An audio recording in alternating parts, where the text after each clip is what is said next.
Saudações, bem-vindos ao Primeiro Plano, e no vídeo de hoje a gente começa de fato o projeto de filmografias do Tarkovsky, analisando o primeiro longa que ele dirigiu, que foi A Infância de Ivan, um filme de 1962. E antes de começar a análise do filme propriamente dita, eu já quero avisar que esse vídeo vai ter alguns spoilers, vários provavelmente, inclusive do final do filme. Então, se você não quer saber a história do filme, veja primeiro o filme e depois volte aqui pra ver esse vídeo. Aliás, se você ainda não viu o filme, eu falei no vídeo que eu apresento esse projeto, que aliás eu vou deixar esse vídeo linkado aqui, que a Mosfilm, que é a distribuidora oficial dos filmes do Tarkovsky, a detentora dos direitos autorais do Tarkovsky, eles disponibilizaram os 5 primeiros longas dele no YouTube, legendados em português, em HD. E A Infância de Ivan é um desses filmes. Eu vou deixar linkado o filme aqui embaixo e você pode assisti-lo completo aqui no YouTube, legendado em português e numa qualidade bem legal. Depois que eu fiz o vídeo de apresentação do projeto, eu também fiz um vídeo falando um pouco da história do Tarkovsky, a visão dele do cinema, que é um outro vídeo que eu vou deixar linkado aqui, que talvez seja legal também assistir antes de ver esse vídeo aqui de análise. Mas vamos agora para a análise propriamente dita do filme A Infância de Ivan. A Infância de Ivan é o primeiro longa, de fato, dirigido pelo Tarkovsky. Ele dirige o filme em 1961, o filme estreia em 1962, e ele é baseado num conto de um escritor soviético chamado Vladimir Bogolomov, e o conto chama-se Ivan. Esse conto já tinha sido comprado pelos estúdios para uma adaptação cinematográfica, só que a produção não estava indo muito bem e os estúdios decidiram parar a produção, contratar um outro diretor, e aí é que entra o Tarkovsky, que na época era um jovem diretor, que tinha recém saído da faculdade. A gente sabe que a Rússia estava de novo voltando com a produção cinematográfica, eu falo um pouco disso no vídeo que eu falo da vida dele, e ele tinha dirigido o trabalho de conclusão de curso dele da faculdade de cinema, que já tinha sido muito bem visto em Nova York, premiado e tal, e aí o Tarkovsky acaba assumindo a direção do longa-metragem. E aí ele vai tomar outros rumos, né? Porque existia um roteiro, e esse roteiro tinha sido aprovado, tinha toda uma questão de aprovação que esse roteiro tinha que passar para começar de fato a produção.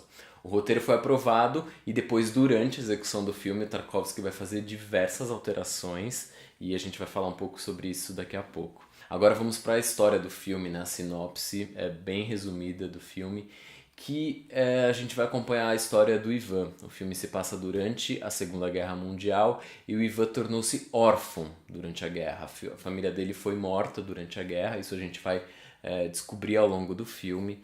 E ele, uma vez órfão, começa a trabalhar no fronte soviético para os russos como um espião. Ele se adentra ali entre os alemães para tentar descobrir coisas, estratégias de ataque, coisas do tipo. Só que, ao mesmo tempo que ele faz isso, ele tem dentro dele uma questão de vingança muito forte por conta da família dele, né, que foi morta.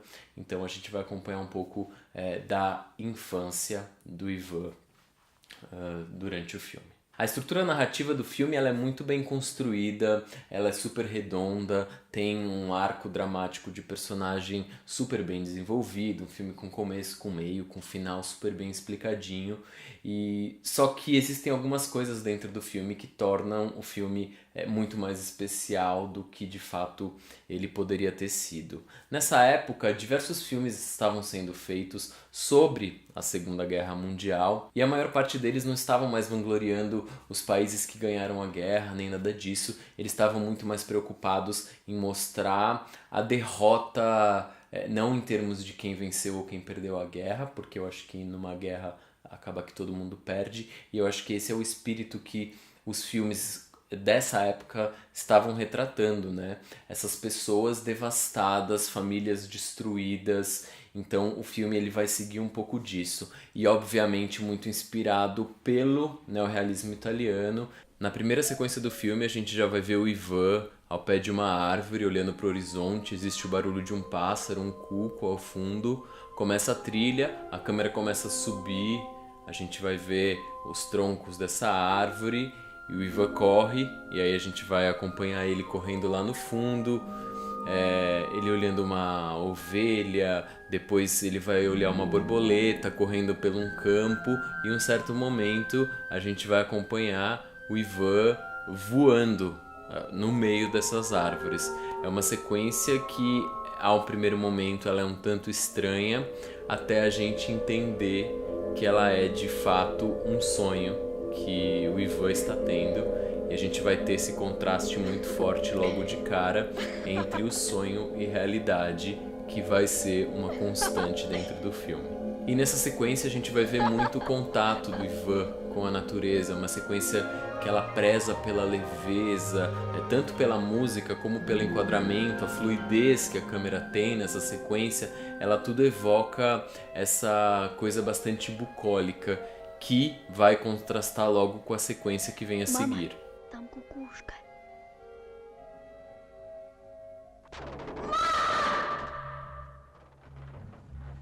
Durante todo o filme a gente vai ver 4 sonhos, e esses sonhos eles são muito peculiares e são muito importantes, e eles falam muito do trabalho do Tarkovsky, porque inicialmente esses sonhos todos que são mostrados no filme, eles não estavam no roteiro. Foi uma coisa que o Tarkovsky criou para dar mais profundidade e trazer aquela lógica poética que a gente conversou naquele primeiro vídeo que eu fiz falando um pouco sobre a poesia nos filmes dele.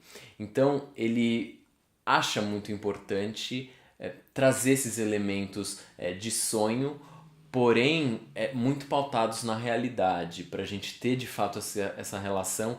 E é por isso que esse primeiro sonho, por exemplo, ele é muito emblemático, porque em momento algum logo no início a gente vai entender que isso é um sonho. A gente vai começar a ter um estranhamento a partir do momento que o Ivan começa a voar, e aí a gente vai ter o plano que a gente vai ver o Ivan acordando desse sonho, e a gente vai, putz, acho que ele estava sonhando aquilo. Todos os sonhos no filme, os 4 sonhos que tem no filme, eles servem todos pra gente conhecer um pouco da vida pregressa do Ivan. Então nesse primeiro a gente vai conhecer a mãe dele, e ele fala uma frase nesse primeiro sonho, uma única frase, que ele fala: mãe, eu vi um cuco, um passarinho cuco.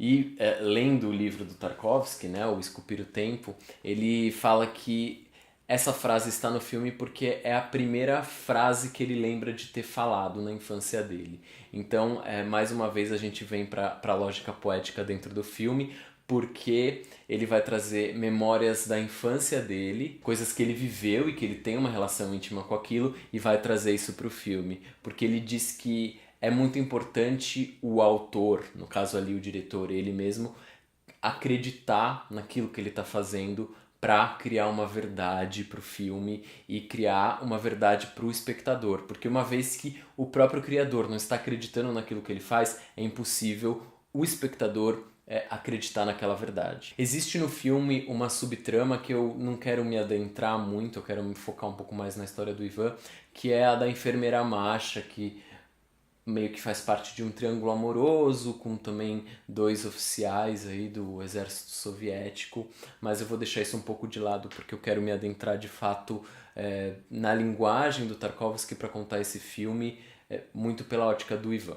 O personagem do Ivan, que é esse garoto de 12 anos, é um personagem muito rico.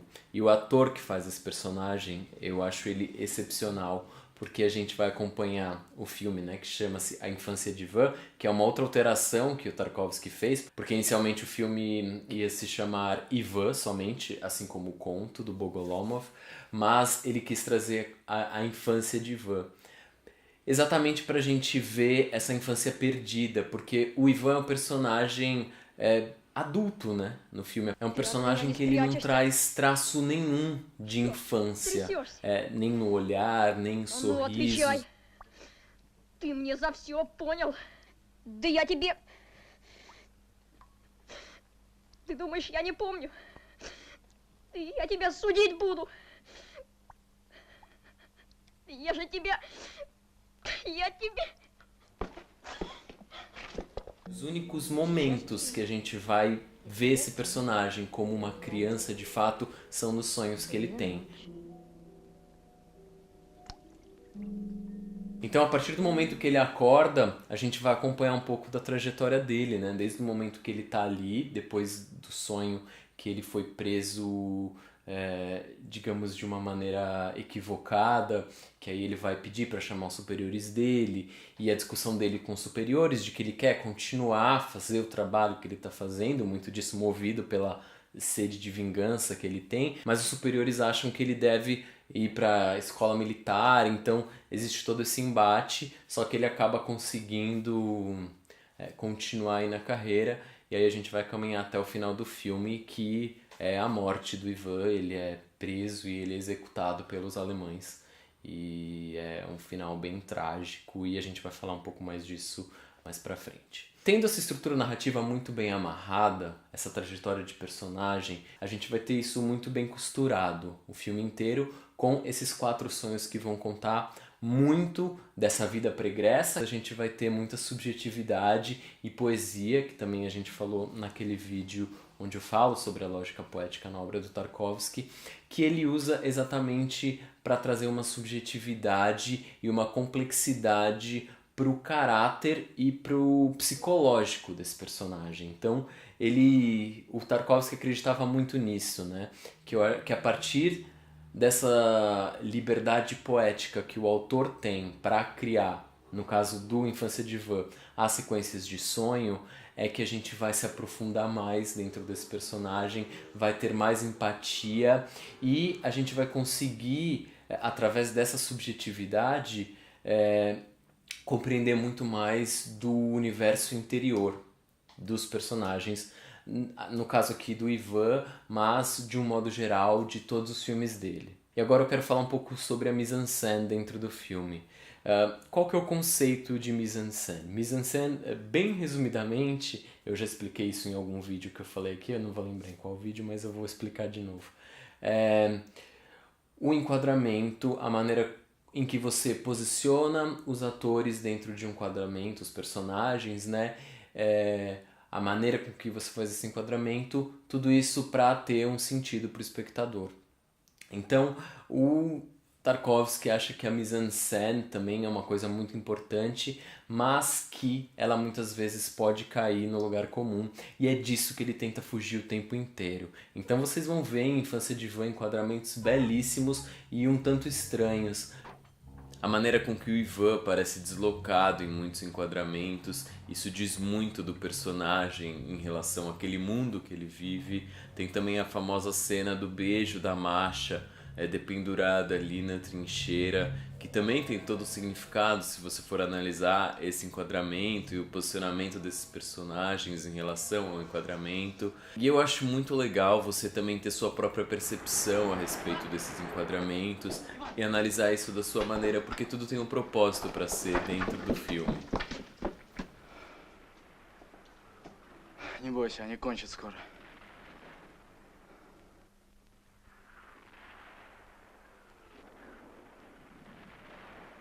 Ты чего, Иван? Я и не боюсь. O Tarkovsky ele acreditava muito na ideia da mise-en-scène como sendo algo fluido e algo da intuição do próprio autor em fazer. Ele odiava seguir regras, porque ele achava que um artista, um diretor, ele tinha que seguir, obviamente, né, uma estrutura, um pensamento, mas ele tinha que seguir muito da intuição dele. Então ele se utiliza muito dessa lógica poética, que a gente já falou tanto, para criar essas cenas. Ele diz no livro dele, inclusive, que muitas sequências do Infância de Ivan foi sentindo com os atores, com a equipe dele, que ele dava certa liberdade também para eles para trabalhar nessa criação conjunta dessa obra.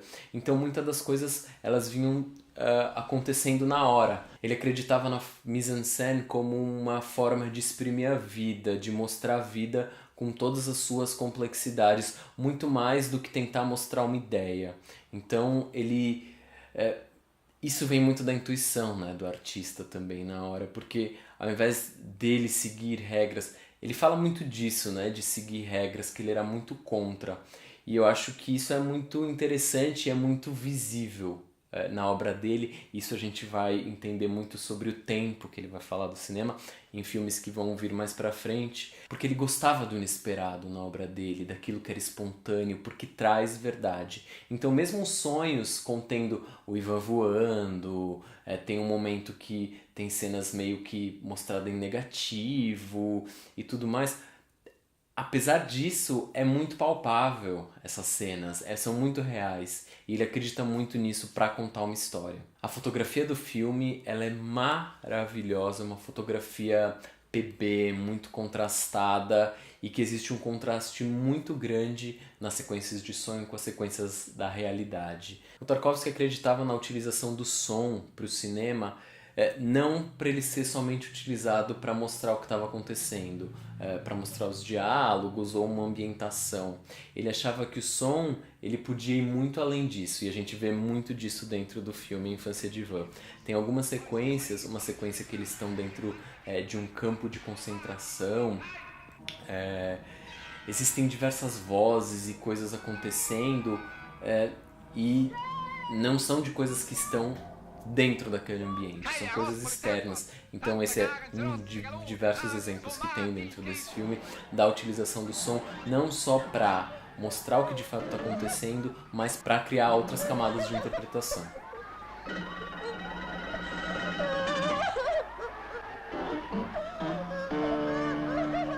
E aí a gente tem o sonho final do filme, que é a sequência final do filme, que a gente já sabe que o personagem está morto, e que é uma sequência linda, linda, linda e cheia de significados, porque é um sonho do Ivan, e isso a gente é outro contraponto, né? Porque ele tá morto e ao mesmo tempo a gente tá vendo um sonho dele, que é ele brincando com diversas outras crianças. E aí a gente tem um momento que ele está correndo atrás da irmã dele numa praia, é um traveling lindo deles correndo, e ele vai em direção a uma árvore morta. E aí o último plano do filme é ele chegando nessa árvore morta e quase tocando, e aí a tela fica preta. E aí a gente tem o círculo completo, né? Porque a gente tem o começo do filme, sendo mostrado a árvore de cima, vemos Ivan, tal, final do filme, o Ivan chegando nessa árvore morta e acaba o filme. É uma sequência linda, linda, linda, cheia de significados. Eu tenho certeza de que cada vez que eu assisto o filme eu pesco mais e mais coisas dentro dessas sequências de sonho, e eu acho que isso é um traço muito forte da obra do Tarkovsky. A gente cada vez encontrar coisas novas e trazer as nossas próprias interpretações para aquilo, né? Em A Infância de Ivan a gente já começa a perceber alguns traços, muitos deles eu já comentei aqui nesse vídeo, que a gente vai encontrar em filmes posteriores do diretor, e ele mesmo diz no livro dele que A Infância de Ivan foi meio que um filme que acabou o moldando como cineasta, né? Porque muita coisa que ele experimentou, que ele fez, acho que por ser o primeiro longa de fato que ele estava fazendo, ele estava experimentando e ele estava pensando no cinema da maneira dele, e isso foi muito forte para o que ele vai fazer posteriormente. Por isso que eu quis focar em diversos momentos aqui, principalmente nas sequências dos sonhos, que são muito importantes e que dizem muito do trabalho dele. A gente consegue ver a partir só desse primeiro filme que ele era um cara apaixonado por cinema, apaixonado pela arte, um cara inquieto e que estava sempre pensando na melhor maneira de fazer cinema, e um cara que pensava na arte como uma forma contestadora, né? E como uma forma poética, digamos assim, de ver a vida. Porque no caso aqui, Infância de Ivan, a gente vai ter uma realidade muito cruel, muito devastadora, sendo mostrado a partir de imagens belíssimas e com uma história linda e uma competência sem igual. E que apesar de mostrar uma realidade muito palpável, ele vai acreditar demais na subjetividade do espectador para interpretar aquelas imagens. E eu acho que é por isso que o filme toca tanto, pelo menos a mim. É um filme que A primeira vez que eu vi durante a faculdade me tocou muito, eu já tinha visto mais alguma vez e eu revi para fazer esse vídeo e o filme continua me tocando porque eu acho que você não subestimar o espectador faz toda a diferença, porque é um filme que ele tem sua estrutura narrativa mais redondinha, mas ele também é um pouco aberto à interpretação e à discussão, e eu acho que é isso que eu quero também muito trazer para esse projeto, sabe? Conversar com vocês a respeito do filme, o que que vocês acharam, se vocês concordam ou não com as coisas que eu falei aqui. Então escreve aqui nos comentários o que você achou. O próximo filme que a gente vai analisar é o Andrei Rublev. E é isso, gente. Espero que vocês tenham gostado do vídeo, que vocês continuem acompanhando aqui o projeto. Se vocês não são inscritos aqui no YouTube, por favor, deem uma olhada aí no conteúdo que eu produzo. E se interessar vocês, se inscrevam, curtam, compartilhem. Vamos compartilhar esse projeto para mais e mais pessoas assistirem Tarkovsky. Vamos discutir sobre os filmes. E é isso. Me acompanhe também nas minhas redes sociais. E é isso. Por hoje é só. Até mais.